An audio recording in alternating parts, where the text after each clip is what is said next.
6 মাস পর আবার বঙ্গবন্ধু মেডিকেলে বেগম জিয়া, অবস্থা স্থিতিশীল জানালেন চিকিৎসক। বিশেষায়িত হাসপাতালে চিকিৎসার দাবি বিএনপির। রাজধানীর বহুতল ভবন পরিদর্শনে রাজুকের 24টি দল, অনিয়মের দায় স্বীকার খোদ চেয়ারম্যানের। অগ্নিকাণ্ডের ঝুঁকি কমাতে মন্ত্রিসভায় প্রধানমন্ত্রীর নির্দেশনা। সরকারি প্রতিষ্ঠান বিএডিসির হিমাগারে মিলল 5 নামী প্রতিষ্ঠানের মেয়াদোত্তীর্ণ মিষ্টি ও মাংস। 41 লাখ টাকা জরিমানা। জড়িত কর্মকর্তাদের বিরুদ্ধে ব্যবস্থা নেওয়ার ঘোষণা। সচেতনতার অভাবে অটিস্টিকদের নিয়ে এখনও কাটেনি অস্বস্তি। যথাযথ শিক্ষার মাধ্যমে বিশেষ চাহিদা সম্পন্ন জনশক্তিকে কর্মক্ষম করা সম্ভব বলছেন সংশ্লিষ্টরা।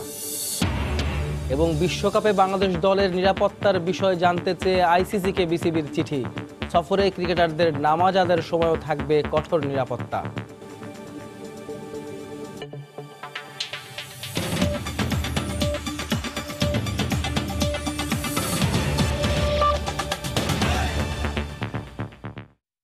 সময় সংবাদের সঙ্গে আছে আমি আহমেদ সালেহীন।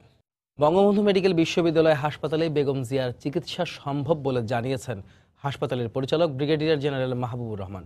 বিএনপি চেয়ারপারসন ডায়াবেটিস, আর্থ্রাইটিস সহ কয়েকটি রোগে ভুগছেন বলে জানান তিনি। গতকাল দুপুরে চিকিৎসার জন্য কারাগার থেকে বেগম জিয়াকে হাসপাতালে নেওয়া হয়। এদিকে বিএনপি মহাসচিব আগের অবস্থান থেকে সরে এসে জানান, ইউনাইটেড নয়, যে কোনো বিশেষায়িত হাসপাতালেই বেগম জিয়ার সুচিকিৎসা চান তারা।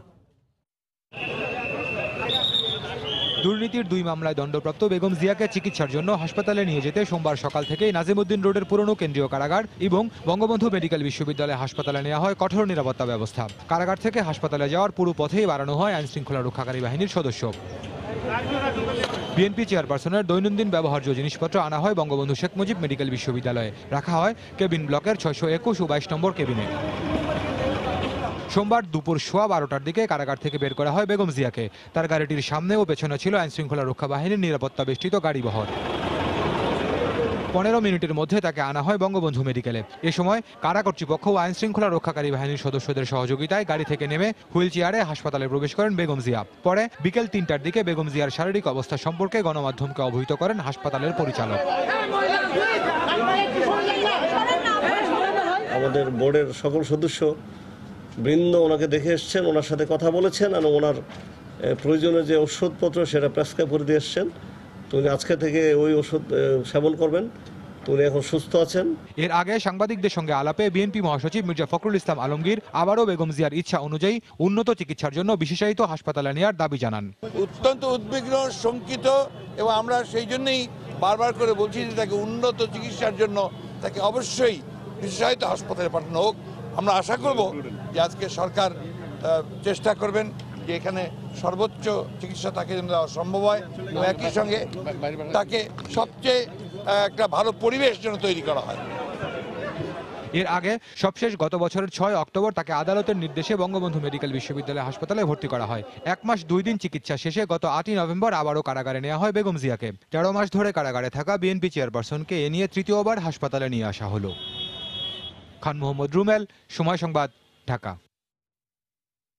এই মুহূর্তে বঙ্গবন্ধু শেখ মুজিব মেডিকেল বিশ্ববিদ্যালয়ে আছেন রিপোর্টার সালাউদ্দিন সুমন। সরাসরি চলে যাচ্ছে তার কাছে। সুমন,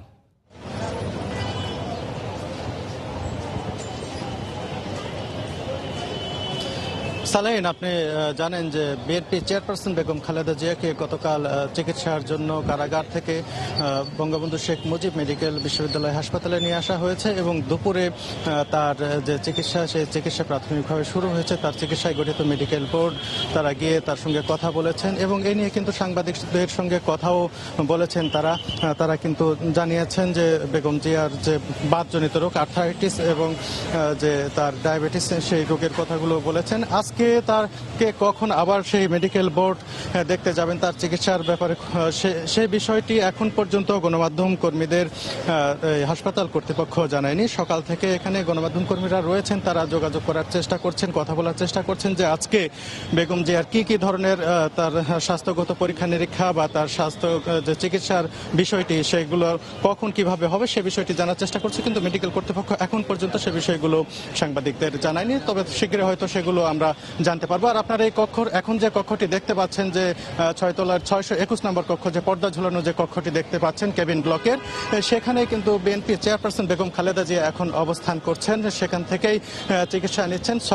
621 এবং 622 দুইটি কক্ষ তার জন্য সেখানে বরাদ্দ রয়েছে। তিনি অবস্থান করছেন 621 নম্বর কক্ষে এবং 622 নম্বর কক্ষে নিরাপত্তা কর্মীরা রয়েছেন এবং তার যে আনুষঙ্গিক জিনিসপত্র তার সঙ্গে সেগুলো সেখানে রয়েছেন। আর এখন কিন্তু এখানে যে অবস্থা দেখছি, হয়তো আমরা দেখছি যে কখন এখানকার যে মেডিকেল বোর্ডের যে সদস্যরা আসে যখন যাবেন এবং তারা যদি তার সঙ্গে কথা বলেন বা তার চিকিৎসার কোনো ব্যবস্থা নেন বা পদক্ষেপ নেন বা এখানে যদি কোনো সাংবাদিকদের সঙ্গে কথা বলেন, সেই তথ্যটি কিন্তু আমরা এখান থেকে সরাসরি জানিয়ে দিতে পারবো। আর একটু বিষয় জানিয়ে রাখি, বিএনপির মহাসচিব মির্জা ফখরুল ইসলাম আলমগীর কিন্তু গতকাল বলেছেন যে কোনো স্পেশালাইজড হসপিটালে তাকে নেওয়ার জন্য। এর আগে বিএনপির পক্ষ থেকে বলা হচ্ছিল ইউনাইটেড হাসপাতালে চিকিৎসার জন্য। সেই হিসাবে তারা কিন্তু একটি অবস্থান থেকে মোটামুটি সরে এসেছে। কালকের বক্তব্যে যে একটি হাসপাতালের কথা বলা হচ্ছিল, সেখান থেকে সরে এসে তারা দাবি জানিয়েছিলেন যে কোনো স্পেশালাইজড হাসপাতালে চিকিৎসা দেওয়ার জন্য। এই ছিল বঙ্গবন্ধু শেখ মুজিব মেডিকেল বিশ্ববিদ্যালয় থেকে বিএনপি চেয়ারপারসন বেগম খালেদা জিয়ার চিকিৎসার সর্বশেষ খবরাখবর। বঙ্গবন্ধু শেখ মুজিব মেডিকেল বিশ্ববিদ্যালয় থেকে বিএনপি চেয়ারপারসন বেগম খালেদা জিয়ার চিকিৎসার সবশেষ খবর জানাচ্ছিলেন আমাদের সহকর্মী সালাউদ্দিন সুমন। রাজধানীতে অগ্নি দুর্ঘটনা রোধ ও ক্ষয়ক্ষতি এড়াতে এবার কয়েক দফার নির্দেশনা দিলেন সরকার প্রধান শেখ হাসিনা। বহুতল ভবনগুলোতে ফায়ার সার্ভিসের সনদ তদারকি ও নবায়নের ব্যবস্থা করারও নির্দেশ দেন তিনি। গতকাল সকালে সচিবালয়ে মন্ত্রিসভার বৈঠকে প্রধানমন্ত্রী এসব নির্দেশনা দিয়েছেন জানিয়ে মন্ত্রিপরিষদ সচিব বলেন, বনানীর ঘটনায় শোক প্রস্তাব গ্রহণ করেছে মন্ত্রিসভা। বনানীর বহুতল ভবন এফআর টাওয়ারের আগুনের পর অগ্নি নিরাপত্তায় এবার বিশেষ নির্দেশনা এলো সরকার প্রধানের তরফ থেকেও। সোমবার সচিবালয়ে মন্ত্রিসভার বৈঠকে এই সংক্রান্ত বেশ কিছু অনুশাসন দেন প্রধানমন্ত্রী বলেন, শিল্প কলকারখানার মতো রাজধানীর বহুতল ভবনগুলোতেও আগুনের ঝুঁকি প্রশমনে ফায়ার সেফটি সনদ নবায়ন, একাধিক জরুরি বহির্গমন পথ রাখা, ভবনে ধোঁয়া নিয়ন্ত্রণের পদ্ধতি রাখার মতো ব্যবস্থা থাকতে হবে। বৈঠক শেষে সাংবাদিকদের কাছে এই তথ্য তুলে ধরেন মন্ত্রিপরিষদ সচিব। ফায়ার সার্ভিসের যে পারমিশনটা দেওয়া হয়, এটা নবায়ন করা যায় কিনা ইন্ডাস্ট্রির মতো, যে প্রতি বছর একবার করে নবায়ন করা হবে। স্মোকটা যদি নিয়ন্ত্রণ করা যায়, এই আগুনে মৃত্যুর হার অনেক কমে যাবে। সচিব জানান, ফায়ার সার্ভিসের সক্ষমতা বাড়ানোর পাশাপাশি স্থপতিদের আগুনের ঝুঁকির বিষয়টি মাথায় রেখেই ভবনের নকশা প্রণয়নের তাগিদ দিয়েছেন প্রধানমন্ত্রী। ফায়ার সার্ভিস ডিপার্টমেন্টের সাকুল্যে 3টি হাইরেজ অর্থাৎ 23 তলা পর্যন্ত যাওয়ার মতো ল্যাডার আছে। তো এই সংখ্যা বাড়ানো বা সক্ষমতা বাড়ানো ফায়ার সার্ভিসের, প্রতিটি বিল্ডিংয়ে একাধিক এক্সিট যেন থাকে। বৈঠকের শুরুতেই বনানীর আগুনে হতাহতের ঘটনায় মন্ত্রিসভায় শোক প্রস্তাব গ্রহণের পাশাপাশি হবিগঞ্জ কৃষি বিশ্ববিদ্যালয় আইন 2019-এর খসড়া এবং গাজীপুর উন্নয়ন কর্তৃপক্ষ আইন 2019-এর খসড়ায় নীতিগত অনুমোদন দেয় মন্ত্রিসভা।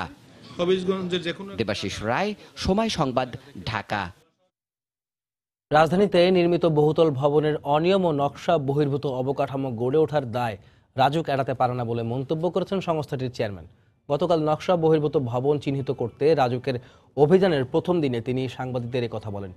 সংস্থার 8টি জোনের 24টি টিম সকালে একযোগে পরিদর্শন শুরু করে। এদিকে ফায়ার সার্ভিসের পক্ষ থেকেও বহুতল ভবনের অগ্নি নির্বাপন ব্যবস্থা যাচাইয়ে মাঠে নেমেছে 10টি দল। বনানীর কামাল আতাতুর্ক এভিনিউর প্রাসাদ ট্রেড সেন্টার 15 তলা ভবনটিতে ঢুকতেই চোখ আটকায় নিচতলার এই রেস্তোরাঁয়। ভবনটির কাগজপত্র যাচাই বাছাইয়ের পর নকশা বহির্ভূত স্থাপনা হিসেবে রেস্তোরাঁটি করার প্রমাণ পায় রাজুক। একই ভবনের লিফট নির্মাণেও মানা হয়নি মূল নকশা। এই ভবনের যে খালি জায়গাটা দেখানো আছে নকশায়, সেই খালি জায়গায় একটি রেস্টুরেন্ট তৈরি করে ব্যবহার করা হচ্ছিল। রাজুক আমাদেরকে বলেছে যে এটা আপনাদের নিয়মের বাহিরে, আপনারা এটা ভেঙে ফেলেন। আমরা 2 দিন সময় নিচ্ছি, এটা আমরা রিমুভ করে ফেলবো। সোমবার সকাল থেকে শুরু হয় রাজুকের 8টি জনের 24টি দলের পরিদর্শন কাজ। তারা বহুতল ভবনের বেজমেন্ট, কার পার্কিং, জরুরি বহির্গমন সিঁড়ি সহ বিভিন্ন বিষয় পরীক্ষা করেন। দায়ভার তো কিছু না কিছু তো আমাদেরকে নিতেই হবে, যেহেতু এটা আমাদের তো অবশ্যই এটা আমাদের ডিউটির মধ্যে পড়ে যে আমরা কেন এই বিল্ডিংয়ের অনুমোদন আছে এত, এটা অনুমোদন কেন এত হলো। অনেকটা দেরিতে হলেও রাজুকের এমন উদ্যোগকে স্বাগত জানিয়েছেন ভবন মালিক ও ব্যবহারকারীরা। তারা যে ভিজিট আসছে এর জন্য আমরাও হ্যাপি, মানে এই ধরনের ভিজিট হলে আমাদের জন্য ভালো। আমরাও চাইতেছি প্রত্যেকটা বিল্ডিং এভাবে হোক। এদিকে বিভিন্ন বহুতল ভবনের অগ্নি নির্বাপন ব্যবস্থা যাচাইয়ে রাজধানীতে কাজ শুরু করেছে ফায়ার সার্ভিসের 10টি টিম। রাজধানীর বুকে এমন বহুতল ভবন যেমন হুট করে একদিনে গড়ে ওঠেনি, তেমনি ভবন নির্মাণের পরেও কেটে গেছে অনেকটা সময়। সুতরাং এতদিন পরে যেসব অনিয়ম ধরা পড়ছে তার দায় কি শুধুই ভবন মালিকদের, নাকি তদারকি সংস্থাগুলোর অবহেলা ও অনিয়মও দায়ী? রাশেদ বাপ্পি, সময় সংবাদ, ঢাকা। কোনো রকম অগ্নি নির্বাপন ব্যবস্থা ছাড়াই বছরের পর বছর কার্যক্রম চালাচ্ছে পর্যটন শহর কক্সবাজারের 400-র বেশি হোটেল, মোটেল ও রিসোর্ট। অথচ এসব স্থাপনায় বছর জুড়ে থাকছেন 20 লাখেরও বেশি পর্যটক। রাজধানী ঢাকায় একের পর এক আগুনের ঘটনা আতঙ্কিত করে তুলেছে ভ্রমণে আসা পর্যটকদেরও। ফায়ার সার্ভিস বলছে বারবার তাগাদা দিলেও কোনো তোয়াক্কা করছে না হোটেল কর্তৃপক্ষ। তবে এজন্য প্রশাসন ও ফায়ার সার্ভিসকে দুষছেন হোটেল মালিকরা। সুজাউদ্দিন রুবেলের তথ্য ও মোহাম্মদ ফারাজের ছবি নিয়ে রিপোর্ট। পর্যটন শহর কক্সবাজার, এখানে পর্যটকদের থাকার জন্য গড়ে উঠেছে 4 শতাধিক হোটেল, মোটেল ও রিসোর্ট। নভেম্বর থেকে ফেব্রুয়ারি পর্যন্ত পর্যটন মৌসুমের পাশাপাশি সাপ্তাহিক ছুটি কিংবা সরকারি ছুটিতে পর্যটকের তিল ধারণের ঠাঁই থাকে না এসব বহুতল হোটেল, মোটেল ও রিসোর্টে। কিন্তু এগুলোর মাত্র 2-1টিতে অগ্নি নির্বাপক ব্যবস্থা থাকলেও বাকিগুলোতে নেই কোনো অত্যাধুনিক ব্যবস্থা। ফলে পর্যটকরা হোটেলে নিজেদের নিরাপত্তা নিয়ে চিন্তিত। হঠাৎ যদি কখনো অগ্নিকাণ্ড ঘটে তো সেক্ষেত্রে দেখা যাইতেছে আমাদের জন্য কিন্তু খুবই বিপজ্জনক হবে। প্রত্যেকটা হোটেল অনুমোদন দেওয়ার আগে অগ্নি নির্বাপন ব্যবস্থা সঠিকভাবে নিশ্চিত হওয়ার পরে সেটা চালু করা উচিত। ফায়ার সার্ভিস কর্তৃপক্ষ বলছে এই ব্যাপারে বারবার তাগাদা দিলেও হোটেল মালিকরা কোনো ব্যবস্থা নিচ্ছেন না। পানির লাইন, পানি রিজার্ভার বা এক্সিট বা আমাদের যাওয়া আসার জন্য 30 ফিট রাস্তা, এগুলো অনেকাংশে অনেক হোটেলের মধ্যে পাওয়া যায় নাই। তবে এই জন্য প্রশাসন ও ফায়ার সার্ভিস কর্তৃপক্ষকে দুষছে হোটেল কর্তৃপক্ষ। কক্সবাজার প্রত্যেকটা হোটেলের রেগুলেশন মেনটেন করা, কেউ ফায়ার থেকে শুরু করে সিকিউরিটি থেকে শুরু করে টোটাল ব্যবস্থাটা আগের চেয়ে আরও খারাপ হচ্ছে। ডে বাই ডে উন্নতি করার বা চেষ্টা করা হচ্ছে সবাই। জেলা প্রশাসনের এই কর্মকর্তা জানান, পর্যটকদের নিরাপত্তার জন্য এখন থেকে হোটেল, মোটেল ও রিসোর্টগুলো অগ্নি নির্বাপন ব্যবস্থার আওতায় না আনলে কঠোর ব্যবস্থা নেওয়া হবে। প্রাথমিকভাবে ওদেরকে যে টাইম লিমিট দিয়েছি তার মধ্যে ওরা যেন নিশ্চিত করে, ওদেরকে অনুরোধ করেছি, আর যদি নিশ্চিত না করে পরবর্তী সময় আরও হার্ড লাইনে যাব।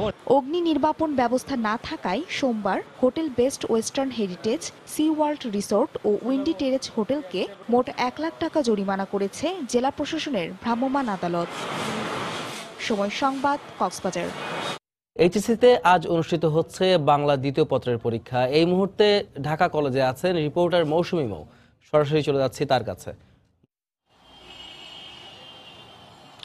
সালিহীন, গতকাল থেকে শুরু হয়েছে এইচএসসি ও সমমানের পরীক্ষা এবং সারা দেশ থেকে প্রায় 13,51,508 জন শিক্ষার্থী একযোগে পরীক্ষায় অংশ নিচ্ছে। এবং আমরা জানি গতকাল কিন্তু বাংলা প্রথম পত্র পরীক্ষা অনুষ্ঠিত হয়েছে। 10টা থেকে 1টা পর্যন্ত তত্ত্বীয় পরীক্ষাগুলো হয়ে থাকে, যে তত্ত্বীয় পরীক্ষা হবে 11ই মে পর্যন্ত।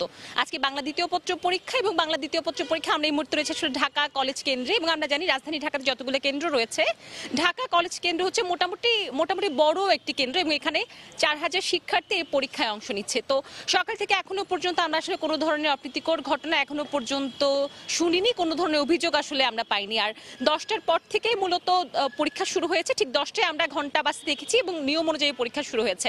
আর এবার মোটামুটি যেটা হয়েছে সেটা হচ্ছে যে সামাজিক যোগাযোগ মাধ্যমে এক ধরনের আসলে আমরা ঢু মেরেছি বা আমাদের একটা তৎপরতা ছিল যে গত বছরগুলোতে বা গত বছর আমরা আসলে কোনো ধরনের অপ্রীতিকর ঘটনা পাইনি। তার আগের বছরগুলোতে যেটা হতো যে এক ধরনের প্রশ্নপত্র ফাঁসের একটা ব্যাপার ছিল এবং কিছু গ্রুপ ছিল যেখান থেকে আসলে সক্রিয়ভাবে প্রশ্নপত্র ফাঁসের আসলে সেই অফার দেওয়া হতো যে ঠিক আছে আপনার জন্য আসলে প্রশ্নপত্র দেওয়া হবে, এত টাকা দিন, বা সেরকম কিছু আসলে গতকালকে আমরা যেরকমটা দেখেছি, অর্থাৎ প্রথম পত্র পরীক্ষায় কোনো ধরনের অভিযোগ পাওয়া যায়নি। সেভাবেই আসলে আজকের পরীক্ষায় আমরা দেখেছি শুধুমাত্র সামাজিক যোগাযোগ মাধ্যমে কিছু গ্রুপ থেকে আসলে সাজেশনের ছড়াছড়ি ছিল যে বিভিন্ন ধরনের এটা পরীক্ষা আসতে পারে, খুবই গুরুত্বপূর্ণ, এই ধরনের ছাড়া অন্য কোনো কিছু আসলে আমরা পাইনি। আর মোটামুটি এবার 22 ধরনের নির্দেশনা দেওয়া হয়েছে শিক্ষা মন্ত্রণালয় থেকে। তার মধ্যে ইলেকট্রনিক্স ডিভাইস, মোবাইল ফোন বন্ধ, তথা তারপর হচ্ছে কোচিং সেন্টার বন্ধ পরীক্ষাকালীন, সেটা তো অনেক আগে থেকেই ছিল। তারপর আবার হচ্ছে আজকে আমরা যেটা দেখেছি আধা ঘন্টা আগে কেন্দ্রে প্রবেশের যে নির্দেশনা সেটা কিন্তু আমাদের এই কেন্দ্রে মোটামুটি যথাযথভাবে আসলে অনুসরণ করা হয়েছে। আমরা দেখেছি 8:40 থেকে শিক্ষার্থীরা ঢুকতে শুরু করে এবং 9:30 বাজে মূল গেট বন্ধ করে দেওয়া হয়। তারপরেও কিছু শিক্ষার্থী ঢুকেছে, 10টার আগ পর্যন্ত ঢুকেছে। 10টার সময় মূলত পরীক্ষা শুরু হয়েছে এবং আমরা দেখেছি যারা ঢুকেছে এখানে যারা ছিল গেটে আসলে তাদের রোল নাম্বার, তাদের রেজিস্ট্রেশন নাম্বার লিখে রাখা হয়েছে। কারণ হচ্ছে যেহেতু তারা দেরি হয়েছে, মানে কারণ দর্শানো আর কি। তো সেটি আসলে শিক্ষা মন্ত্রণালয় থেকে তাদের নির্দেশনা দেওয়া ছিল এবং এখানে আসলে এটি হয়েছে, এটি পালিত হয়েছে, এটি আসলে অনুসরণ করা হয়েছে আর কি। তো পরীক্ষা চলবে 1টা পর্যন্ত। এর মধ্যে যা যা কিছু হবে আপনাদেরকে মোটামুটি আমরা জানাবার চেষ্টা করব। আর পরীক্ষাকালীন এখনো পর্যন্ত আমাদের হাতে কোনো ধরনের আসলে অভিযোগ পাওয়া যায়নি। আশা করি এভাবেই প্রত্যেকটা পরীক্ষা অনুষ্ঠিত হবে। 11 মে পর্যন্ত তো চলবে আসলে তত্ত্বীয় পরীক্ষা, এরপর ব্যবহারিক পরীক্ষা চলবে। তো এই ছিল ঢাকা কলেজ কেন্দ্র থেকে আমার কাছে সর্বশেষ। এইচএসসিতে আজ অনুষ্ঠিত হচ্ছে বাংলা দ্বিতীয় পত্র পরীক্ষা। ঢাকা কলেজের পরীক্ষা কেন্দ্র থেকে আমাদের সঙ্গে যোগ দিয়েছিলেন সহকর্মী মৌসুমী। মজুরি কমিশন বাস্তবায়ন ও বকেয়া বেতন পরিশোধ সহ 9 দফা দাবিতে খুলনায় 72 ঘন্টার ধর্মঘট পালন সহ রেলপথ অবরোধ করে বিক্ষোভ করছেন রাষ্ট্রায়ত্ত পাটকল শ্রমিকরা। পূর্ব ঘোষিত কর্মসূচি অনুযায়ী সকালে শ্রমিকরা কাজে যোগ না দিয়ে খুলনা যশোর মহাসড়ক ও রেলপথ অবরোধ করে পাটকল শ্রমিকরা। এতে খুলনার সঙ্গে সারা দেশের রেল যোগাযোগ বন্ধ রয়েছে। তবে বিকল্প পথে খুলনা থেকে যশোর চলাচল করছে বিভিন্ন পরিবহন। এছাড়া খুলনার নতুন রাস্তার মোড়ে অবস্থান নিয়ে সমাবেশ করছেন শ্রমিকরা। এ সময় অবিলম্বে তাদের সব দাবি মেনে না নিলে কঠোর আন্দোলনের হুঁশিয়ারি দেন তারা।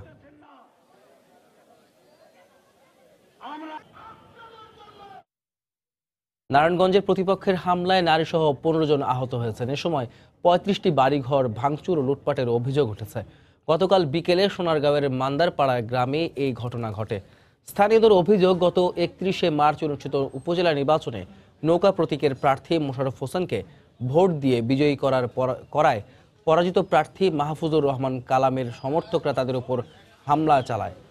এই সময় বাড়িঘর ও আসবাবপত্র ভাঙচুর করা হয়। এতে বাধা দিতে গেলে পিটিয়ে নারীসহ 15 জনকে আহত করে তারা। খবর পেয়ে পুলিশ গিয়ে পরিস্থিতি নিয়ন্ত্রণে আনে। আহতদের উদ্ধার করে উপজেলা স্বাস্থ্য কমপ্লেক্সে ভর্তি করা হয়েছে। অটিস্টিকদের নিয়ে এখনো অস্বস্তি কাজ করছে পরিবার ও সমাজে। সচেতনতা নেই বলে অনেকেই জানেন না কোন শিক্ষায় তাদের স্বাভাবিক জীবনে ফেরানো সম্ভব। প্রযুক্তি ও প্রায়োগিক শিক্ষার মাধ্যমে বিশেষ চাহিদা সম্পন্ন জনশক্তিকে কর্মক্ষম করা সম্ভব বলে মনে করছে সরকার। তবে অটিজমের বৈশিষ্ট্যগুলো কমাতে পরিবেশগত প্রভাব থেকে আক্রান্তদের দূরে রাখার পরামর্শ বিশেষজ্ঞদের। আলবামনের ছবিতে দেখুন মুজাহিদ শুভর রিপোর্ট।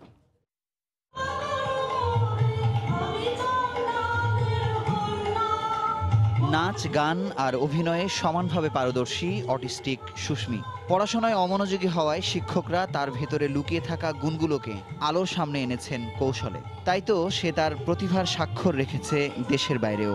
আমরা হংকংয়ে নাটক করতে গিয়েছিলাম, ভালো পারফরমেন্স করেছি আর 2টো পুরস্কার পেয়েছিলাম। অটিস্টিকদের মন ও মননের দিকে তীক্ষ্ণভাবে নজর দিলে সমাজের মূলধারায় ফিরিয়ে আনা যায়। তবে এই লক্ষ্য নিয়ে অটিস্টিকদের কারিগরি শিক্ষায় প্রশিক্ষিত করতে কাজ করছে হাতে গোনা কয়েকটি কারিগরি শিক্ষা প্রতিষ্ঠান। বেকারি, ফুড সার্ভিস থেকে শুরু করে প্রায় 41টা ট্রেডে ওদের প্রশিক্ষণ দিচ্ছি। 223 জনের মধ্যে আপনার 132 জন বেতনভুক্ত কর্মচারী হিসেবে বিভিন্ন জায়গায় কাজ করছে। আমরা যা তৈরি করি এগুলি আমরা বিভিন্ন মেলায় বিক্রি করি। ইপনাতে ভর্তি হওয়ার পরে আমার বেবিটা অনেক ডেভেলপ হচ্ছে, আর টিচাররা যারা আছেন তারা তো যথেষ্ট সহযোগিতা করেন। চিকিৎসকরা বলছেন অটিজম জিনগত সমস্যা হলেও পরিবেশগত কারণে এর প্রকোপ বেড়ে যায় ব্যাপকভাবে। খাদ্য সংরক্ষণের জন্য যে প্রিজারভেটিভস ইউজ করা হয়, সৌন্দর্য বৃদ্ধি করার জন্য যে রঙিন করা হয় খাবারকে, এবং ফাস্ট ফুডের মাত্রা যদি বাড়ে খাওয়ার সাথে, এই ফাস্ট ফুড, এই কালারিং এজেন্ট, প্রিজারভেটিভস বা শিশুদের অটিজমের মাত্রাকে বাড়িয়ে দেবে। তবে আধুনিক পৃথিবীর উপযোগী করে গড়তে সহায়ক প্রযুক্তির ব্যবহারই সর্বোত্তম সমাধান বলে মনে করছে সরকার। এমনভাবে প্রযুক্তিটা তাদের ব্যবহার উপযোগী করতে হবে, যেমন সহজ, যেমন যাতে তারা ইন্টারনেটটা সহজে ব্যবহার করতে পারে। তারপর সহায়ক প্রযুক্তি ব্যবহার করে তারা ডেইলি লিভিংয়ে যে কাজগুলো সেগুলো যেন এই কম্পিউটারেই শিখতে পারে। তারপরে কম্পিউটার ডিজিটাল কমিউনিটিতে তারা যেন একজন অংশ হিসেবে থাকতে পারে। অটিজমের 80 থেকে 90% বৈশিষ্ট্য জন্মের 2 বছরের মধ্যে প্রকাশ পায় এবং 3 বছর পূর্ণ হবার আগেই তা সম্পূর্ণরূপে প্রকাশ পায়। চিকিৎসা বিজ্ঞানীরা বলছেন শিশুর মস্তিষ্ক বিকাশের প্রথম দিকেই অটিজম নির্ণয় করা গেলে চিকিৎসার মাধ্যমে অনেকাংশেই তা কমানো সম্ভব। মুজাহিদ শুভ, সময় সংবাদ, ঢাকা। এ পর্যায়ে শিশু সংবাদ জানিয়ে দিচ্ছি আরেকবার। 6 মাস পর আবার বঙ্গবন্ধু মেডিকেলে বেগম জিয়া, অবস্থা স্থিতিশীল জানালেন চিকিৎসক। বিশেষায়িত হাসপাতালে চিকিৎসার দাবি বিএনপির। রাজধানীর বহুতল ভবন পরিদর্শনে রাজুকের 24টি দল, অনিয়মের দায় স্বীকার খোদ চেয়ারম্যানের। অগ্নিকাণ্ডের ঝুঁকি কমাতে মন্ত্রিসভায় প্রধানমন্ত্রীর নির্দেশনা। সরকারি প্রতিষ্ঠান বিএডিসির হিমাগারে মিলল 5 নামী প্রতিষ্ঠানের মেয়াদোত্তীর্ণ মাংস ও মিষ্টি। 41 লাখ টাকা জরিমানা, জড়িত কর্মকর্তাদের বিরুদ্ধে ব্যবস্থা নেওয়ার ঘোষণা। সচেতনতার অভাবে অটিস্টিকদের নিয়ে এখনও কাটেনি অস্বস্তি। যথাযথ শিক্ষার মাধ্যমে বিশেষ চাহিদা সম্পন্ন জনশক্তিকে কর্মক্ষম করা সম্ভব বলছেন সংশ্লিষ্টরা। এবং বিশ্বকাপে বাংলাদেশ দলের নিরাপত্তার বিষয়ে জানতে চেয়ে আইসিসিকে বিসিবির চিঠি। সফরে ক্রিকেটারদের নামাজ আদায়ের সময়ও থাকবে কঠোর নিরাপত্তা। এই ছিল এখনকার মতো। যে কোনো খবর পেতে ভিজিট করুন সময় নিউজ.টিভি। আপনার মোবাইলে সময় সংবাদ দেখতে ও সব খবর পেতে ডাউনলোড করুন সময় অ্যাপ।